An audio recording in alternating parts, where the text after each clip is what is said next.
بسم الله. السلام عليكم ورحمة الله وبركاته. أهلا وسهلا بحضراتكم. حلقة النهاردة هنتكلم عن مباراة الأهلي وريال مدريد. هركز على أمور مهمة جدا جدا إن شاء الله في الفيديو ده، ولكن قبل ما نبدأ ما تنساش تعمل لايك ومشاركة للفيديو. أول مرة أطلب منك تعمل شير عشان بقى يعني الناس حتى في الإدارة يشوفوا الكلام ده، يمكن يطوروا شوية من الفريق ويتعاقدوا مع لعيبة. طيب، نادي الأهلي خسر من ريال مدريد 4-1، وخلاص كده الأهلي إن شاء الله هيواجه فلامينجو لتحديد المركز الثالث والرابع. الحمد لله، قدر الله ما شاء فعل. هارد لك لكل الجماهير، هي الكرة كده مكسب وخسارة، ولكن أهم حاجة تستفيد من الدروس، أهم حاجة تستفيد من الأخطاء، تتعلم فيما قادم. يعني أنا هوضح 3 نقاط بالظبط. يعني أول نقطة عندنا، مفيش مدرب بيغير التشكيل كل ماتش. يعني مش معقول مارسيل كولر كل مباراة يغير الجانب الهجومي كله. فين الانسجام؟ في حاجة اسمها انسجام وتأقلم بين اللعيبة، عامل مهم جدا في كرة القدم. لعيبة مش واخدين على بعض في الجانب الهجومي، مش قاريين أفكار بعض. فأتمنى ان كولر يثبت تشكيل شوية الفترة الجاية. تاني نقطة عندنا يا جماعة، النادي الأهلي محتاج مهاجم رقم 9. محتاجين مهاجم يخلص، فينيشر. يعني ايه فينيشر؟ يعني ينهي الهجمة بشكل جيد، يعني يسجل اهداف من انصاف الفرص، يعني يعرف يستغل بقى الفرص اللي بتجيله. الموضوع ده اتكلمنا عليه من فترة كبيرة جدا. ليه الإدارة ما تعاقدتش مع مهاجم رقم 9 أجنبي يقدر يسجل أهداف؟ ليه دايما في بطء في القرارات عند الإدارة؟ ليه كابتن الخطيب ماسكها أو كده؟ النادي الأهلي فريق كبير، يعني النهاردة قدام الريال والله كنا نقدر نكسب، ولكن انت ما عندكش أفكار من المدرب. تاني حاجة، ما عندكش مهاجم قدام يخلص، مهاجم سفاح أهداف. تالت نقطة مهمة جدا، اللعيبة لازم شخصيتهم تكون أقوى من كده. يعني محمود متولي تايه، محمد مجدي قفشة في التوهان، اليو ديانج بيعمل مسباص، متولي لوحده متسبب في هدفين، عمرو السولية هو كمان مش في احسن حالاته الفنية. امتى بقى هتصدق نفسك؟ امتى احنا هننافس على كاس العالم للأندية؟ هتكسب الريال في انهي ظروف؟ يعني النهارده ريال مدريد عندهم 5 غيابات يا جماعه، كارفاخال، بنزيما، كورتوا، ميليتاو واسينسيو، 5 لعيبه من التشكيل الاساسي. هتكسبهم امتى؟ ماشي، انا عارف ان فريق ريال مدريد طبعا فريق عالمي، عندهم لعيبه ليفل 1، عندهم سكواد قوي جدا، اداره، مدرب عالمي كارلو انشيلوتي، ولكن انا بتكلم 11 ل11، بتكلم كوره بكل صراحه. النادي الاهلي شابوه، النادي الاهلي فريق كبير، النادي الاهلي دايما مشرفنا، الاهلي بيلعب في كاس العالم للانديه. مارسيل كولر عليه علامه استفهام، مارسيل كولر حتى الان غير مقنع بالنسبه لي. انا هتكلم بالتفصيل ان شاء الله في الفيديو ده. يعني نادي الاهلي يا جماعه لعب ماتشين في كاس العالم للانديه، اوكلاند سيتي امام اوكلاند سيتي وامام سياتل ساوندرز، الاثنين فرق درجه ثالثه او رابعه او ثانيه. انت فاهم ازاي؟ اخصام متواضعه جدا جدا، فعلا مفيش منافس قوي بالنسبه لك. اول ماتشين لما انت لعبت ريال مدريد مش في احسن حالاته، ريال مدريد عندهم غيابات، ريال مدريد يعني في ازمات كبيره جدا في الفريق وغيابات مؤثره جدا جدا، مش عارف تكسب ولا حتى عارف تتعادل ولا حتى تقدم اداء مشرف. انت النهارده مع احترامي الكامل لكل اللعيبه، مفيش. حسين الشحات، محمد هاني، هم 2 لعيبه بيحاولوا، غير كده مفيش. وبعدين برضو لما مارسيل كولر يغير الخطه قدام ريال مدريد من 4-3-3 ل 4-2-3-1، الموضوع صعب، وانا مش فاهم القرار الغريب ده. يعني انت بتلعب قدام اوكلاند سيتي 4-3-3، قدام سياتل ساوندرز 4-3-3 ب3 خط وسط، والنهارده بتلعب 4-2-3-1 وقفشه رميه يمين وحبه في العمق. طب انت ليه كده؟ انا عاوز افهم تفكير كولر. خلي بالك عشان بس تبقى فاهم، كولر عنده اخطاء.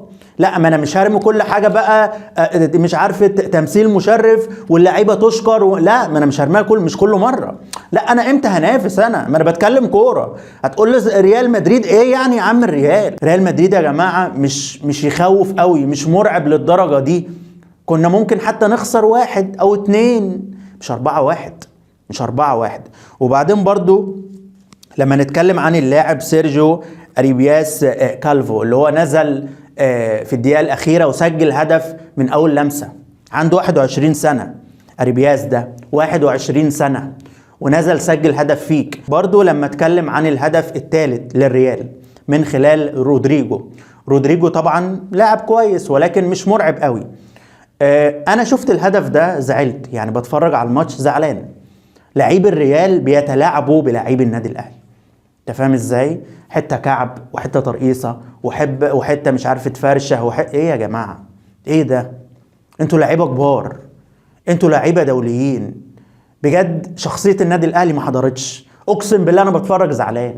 ما تسكنيش انت، ما تقوليش الريال، مش كل شويه الناس تقول لي مش عارفه الاهلي عمل ماتش قوي والاهلي عمل ماتش كبير. لا اقسم بالله لا، عملنا هجمات. انت لو مدرب لسه بتتعلم هتقفل وتلعب على المرتدات. انت لو مدرب لسه ما عندكش كلاس ايه في الدبلومه اللي بياخدوها دي، هتلعب على المرتدات، هتقفل وتلعب 4-3-3 وتعمل بقى التحولات الهجوميه بطاهر، محمد طاهر، بحسين الشحات، بمحمد شريف. لكن كولر ما عندوش افكار ولا عنده اسلوب لعب. الشوط الاول طبعا خسرنا 1-0 وبعد كده الشوط الثاني سجلوا 3 اهداف. ضيعوا ضربه جزاء من لوكا مودريتش، واحنا سجلنا هدف من ضربه جزاء، مش من جمله، مش من لعبه، مش من الكوره. بالمناسبه كامافينجا ده مركزه رقم 8 او رقم 6 في نص الملعب، هو النهارده بيلعب باك شمال. كارفاخال غاب النهارده ولعب ب4 مدافعين. انشيلوتي لعب ناتشو والابا وكامافينجا بالاضافه الى روديجير. محتاج ايه انت بقى اكتر من كده عشان تكسب ريال مدريد؟ يا عم تعادل، يا عم اخسر بشرف، اخسر بس اخسر، انت فاهم، خساره هينه شويه، لان جمهور الاهلي زعلان. احنا بنتكلم ماشي حلو، يعني حلو انت وصلت للمرحله دي، ولكن برضه انت هتلعب على الثالث والرابع. وبرضه بالمناسبه لو لعبت بالمستوى ده هتخسر من فلامينجو. امتى هتظهر بقى شخصيه النادي الاهلي بالشراسه؟ امتى الخطيب يتعاقد مع مهاجم؟ ما انا عاوز افهم القصه دي بجد يا جماعه. احنا مش فريق صغير، النادي الاهلي فريق مش صغير عشان انت ما تقدرش تضم مهاجم فترتين قيد، فترتين ميركاتو. لما نتكلم عن الاداء، مفيش اداء فني خالص. محمد هاني بيكافح، حسين الشحات صنع ضربة جزاء، بتلعب انت كرات طايشة، مفيش اصلا تنظيم. كولر حتى الان في الماتشات الكبيرة تايه، اول خسارة طبعا للنادي الاهلي. بس يا جماعة لما نتكلم بهدوء كده، الاهلي ما قدمش ماتش قوي، ما قدمش ماتش كبير، مفيش مدرب كل ماتش يغير من التشكيل. ريال مدريد لعبوا علينا جدا من اول الماتش، من اول الجيم، ضاغطين عليك خالص. انت مش عارف اصلا تبني الهجمه، انت مش قادر اصلا تعمل التحول الهجومي. بس انا بتكلم كوره، مش بتكلم غير كده. ولكن لو النادي الاهلي هبط درجه رابعه والله انا شجعه. لو هبط، بص هقول لك ايه، بس لو النادي الاهلي ما كسبش اي حاجه انا معاه على الحلوه والمره والصعبه والسهله، معاك، انا معاه. بس لازم نوضح النقاط اللي زي دي، لان الموضوع هيكون صعب عليك. خلي بالك يعني انت كمشجع اهلاوي ماشي، النادي الاهلي خسر من الريال وفريق كبير، بس هتعمل ايه في اللي جاي في الماتشات الافريقيه؟ هتلاعب انت فلامينجو على الثالث والرابع. طب انت شفت الهلال امبارح عمل ايه في فلامينجو؟ كسبوهم 3-2، كانوا يقدروا يسجلوا 5-6 اهداف، والماتش في ايديهم، الماتش في ايدين الهلال، وكانوا عملوا هجمات كتير. ما تصدق نفسك مره. امتى انت هتوصل لنهائي كاس العالم للانديه؟ مش عارف، قول لي برضو. يعني محتاج اعرف تعليقات يا جماعه، محتاج اعرف اراء. المفروض انت محضر ومذاكر، فين انت افكارك التكتيكيه؟ فين؟ معرفش يعني بجد. يعني كان نفس الاهلي يكسب، كان نفس الاهلي يكسب والله، اقسم بالله كنا نقدر نكسب. الكلام اللي انا بقوله ده انا مسؤول عنه. يعني جيب انت، بص، اعلى ناس بتحلل كوره في مصر في الوطن العربي، انا مسؤول على الكلام ده. كده نكون وصلنا لنهايه حلقتنا، بتمنى الخير والله للجاي يعني بتمنى الخير للنادي الاهلي في الايام الجايه في الماتشات المقبله. شكرا لكم، السلام عليكم.